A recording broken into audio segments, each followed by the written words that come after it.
Assalamualaikum warahmatullahi wabarakatuh. Selamat pagi anak-anakku semua, kelas 9A dan kelas 9B.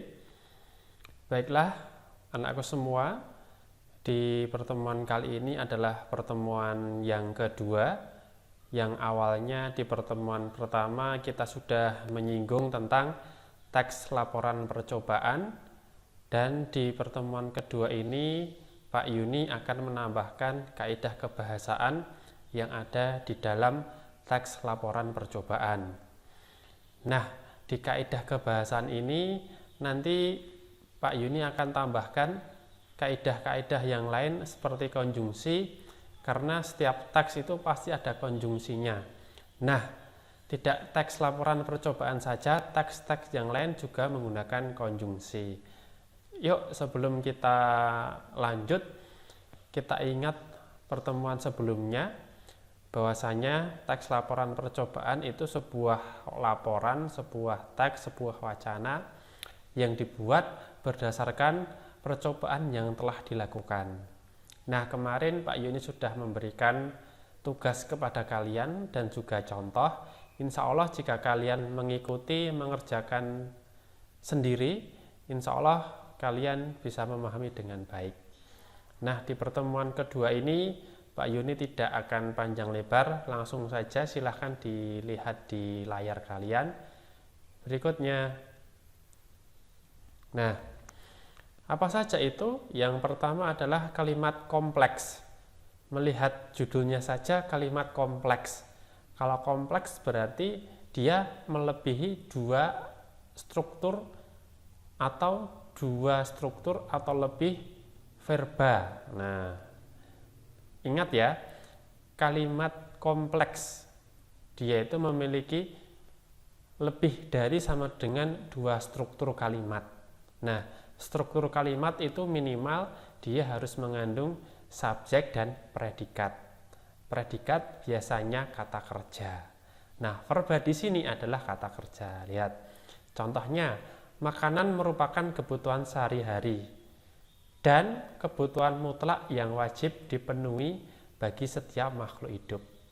Ya, ini ingat, kompleks ini ada berapa struktur kalimat? Ini ada dua. Yang pertama adalah makanan merupakan kebutuhan sehari-hari. Nah, kalau saya beri titik di sini, itu kalimat simpleks, kalimat yang mengandung satu unsur saja. Sedangkan ini ada konjungsi dan. Nah, konjungsi dan ini adalah konjungsi yang menyatakan penambahan. Makanan merupakan kebutuhan sehari-hari dan kebutuhan mutlak yang wajib dipenuhi bagi setiap makhluk hidup. Ini kalimat kompleks. Nah, Pak, berarti antar struktur digabungkan dengan konjungsi dong, Pak? Ya, bisa digabungkan dengan konjungsi, bisa juga digabungkan dengan tanda baca, misalkan koma. Itu yang pertama. Berikutnya, nah, di bawahnya kalimat kompleks itu ada kalimat simpleks. Nah, kalimat simpleks itu kalimat yang hanya memiliki satu struktur saja. Nah, struktur di sini adalah struktur kalimat minimalnya. Minimal kalimat adalah struktur subjek dan juga predikat. Ingat ya, satu kalimat minimal mengandung struktur subjek dan predikat. Dan ditambahkan dengan tanda baca. Meskipun ada faktor yang lain, misalkan pergi, tanda seru itu juga sudah merupakan kalimat. Nah, Pak, kalau misalkan subjek dan predikat tidak diberi tanda baca titik atau tanya atau seru, apakah sudah dinamakan kalimat? Itu belum dinamakan kalimat. Itu namanya klausa. Nah, klausa itu berpotensi menjadi kalimat jika di akhirnya itu diberi tanda baca. Contoh, saya makan, belum ada tanda baca, itu disebut klausa. Adik tidur, belum diberi tanda baca, itu disebut klausa. Nah, sedangkan ini saya makan, titik, ini kalimat simpleks. Adik tidur, titik, ini kalimat simpleks. Kalau misalkan dua kalimat ini saya gabungkan, saya makan dan adik tidur, itu adalah kalimat kompleks. Nah, Oke, kita lanjut lagi. Nah, ini di konjungsi ini, di kata penghubung ini nanti Pak Yuni akan tambahkan materi-materi yang lain. Sebagai pengenalan saja bahwasanya kata penghubung itu bertugas menghubungkan antar unsur. Nah, unsur di sini itu bisa unsur klausa ataupun unsur kalimat, bahkan antar paragraf. Nah, contohnya ini langsung contoh aja. Untuk detailnya nanti. Hal tersebut bisa terjadi karena kebanyakan dari mereka tidak mengetahui pasti bahwa makanan apa saja yang mengandung zat gizi atau nutrisi yang diperlukan oleh tubuh mereka. Oke, Pak Yuni tanya, ada berapa konjungsi di sini? Yuk kita lihat. Karena ini adalah konjungsi. Konjungsi yang menyatakan sebab akibat. Satu dulu. Kemudian ada lagi bahwa, yaitu adalah konjungsi yang menyatakan penegasan. Berarti dalam kalimat ini ada berapa konjungsi? Ada 2 konjungsi. Nah, kata penghubung nanti saya perjelas lagi. Berikutnya kata rujukan. Nah, kata rujukan berarti kata yang mengganti unsur atau hal-hal tertentu. Kata yang merujuk pada kata lain yang telah diungkapkan sebelumnya. Misalkan kata ini, itu, tersebut. Kalau kata ganti orang itu juga termasuk kata rujukan, tapi itu merujuk tentang orang. Sedangkan ini merujuk pada kata lain. Contoh yang merujuk pada orang. Ardan adalah laki-laki yang solih. Titik dia. Nah, dia di sini merujuk pada Ardan. Itu adalah kata rujukan atau kata ganti orang. Nah, sedangkan di sini ini adalah kata ini, itu, tersebut, itu merujuk pada kata lain atau kata yang telah diungkapkan sebelumnya. Akan tetapi kebanyakan orang memang tidak terlalu memperhatikan hal tersebut, sehingga saat manusia makan mereka melupakan nutrisi yang dibutuhkan tubuhnya. Yang mana yang merupakan kata rujukan? Yang kata rujukan adalah kata tersebut. Nah, tersebut di sini ini kira-kira merujuk pada apa? Akan tetapi kebanyakan orang memang tidak terlalu memperhatikan hal tersebut. Hal tersebut ini merujuk pada kebiasaan makan. Oke, lanjut. Nah, ini yang terakhir. Istilah teknis. Ingat ya, istilah teknis itu setiap bidang keilmuan mempunyai nama yang berbeda-beda. Contoh ya, misalkan Pak Yuni ngomong morfologi. Nah, morfologi bagi orang-orang tertentu dia akan berpikir, oh morfologi itu adalah suatu proses bentuk adaptasi makhluk hidup pada lingkungan yang didasarkan pada bentuk tubuh. Nah, itu bidang IPA. Sedangkan orang bahasa mengatakan kalau morfologi itu adalah bidang atau cabang ilmu kebahasaan yang mempelajari tentang asal muasal kata. Nah, tapi dalam laporan percobaan mungkin kalian mencoba untuk melakukan percobaan di bidang IPA, percobaan di bidang sosial. Nah, itu mempunyai istilah-istilah teknis yang berbeda-beda. Contoh di sini Pak Yuni sudah tuliskan 3. Ada istilah ekonomi. Nah, seperti sekarang resesi, defisit, surplus, globalisasi, ini adalah istilah teknis di bidang ekonomi.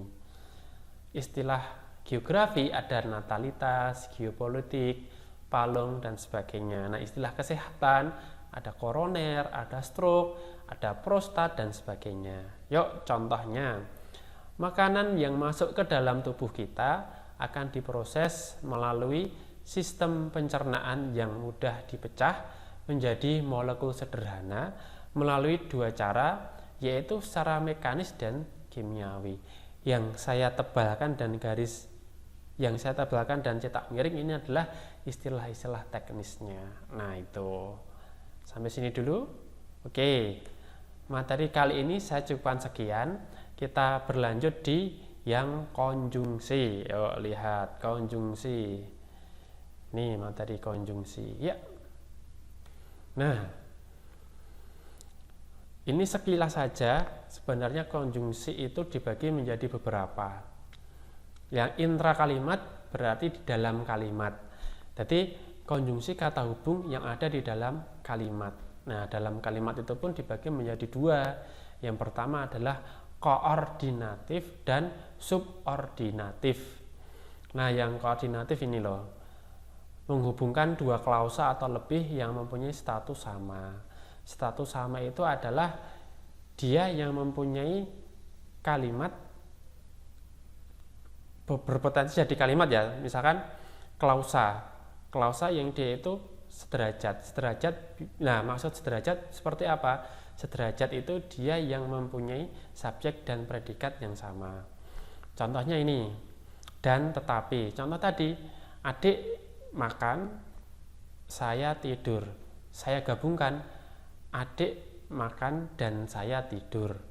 Itu sederajat. Tetapi, contoh lain ya, tetapi. Kakak saya tampan, tetapi saya kurang tampan. Nah, itu kan pertentangan. Nah, itu contoh-contoh yang sederajat. Nah, konjungsi koordinatif ini biasanya kita temukan di kalimat majemuk setara. Nah, ingat ya, ini konjungsi ini berada dalam satu kalimat. Kalimat berarti ditandai dengan tanda baca, titik. Ya, kalau belum titik, belum tanda tanya, belum tanda seru, itu belum disebut kalimat. Oke. Berikutnya, nah, yang subordinatif.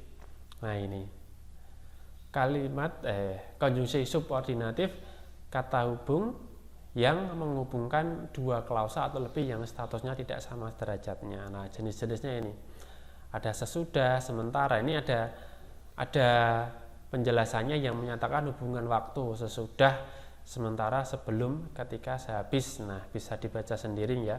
Contoh, presiden itu mereshuffle menterinya sesudah ditemui kinerja menteri yang tidak baik. Hubungan syarat jikalau, kalau, asal. Nah, hubungan pengandaian, andaikan, seandainya, sekiranya, seumpamanya, tujuan. Oke.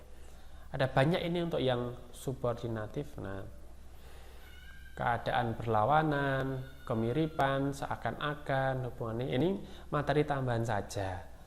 Nah, ini Pak Yuni sampaikan di awal biar kalian ada gambaran. Oh, ternyata untuk konjungsi itu jenisnya ada banyak. Nah, maksud saya kalau pertemuan-pertemuan berikutnya itu ada konjungsi, kalian tidak akan bingung lagi gitu. Nah, ada lagi konjungsi antar kalimat. Nih, antar kalimat berarti ada kalimat pertama, konjungsi, kemudian kalimat berikutnya. Contoh ini, antar kalimat ya. Biarpun demikian, oke. Contohnya, Pak RT tetap memberikan sanksi kepada pemuda yang mabuk. Titik. Biarpun demikian, pemuda itu tetap melaksanakan acara mabuk-mabukan di rumahnya. Nah, itu kan dua kalimat digabungkan menjadi satu. Nah, maknanya apa? Maknanya kesediaan untuk melakukan sesuatu yang berbeda, bertentangan. Kemudian ya, setelah itu, nah ini biasanya di teks prosedur itu menggunakan ini. Kemudian, setelah itu, sesudah itu, selanjutnya. Nah, ini ada tambahan selain itu lagi pula. Nah, oke. Untuk materi kali ini tidak banyak, sedikit saja. Semoga materi tadi dapat menambah wawasan kalian, dan setelah kalian menyaksikan video ini langsung cek di Google Class ya.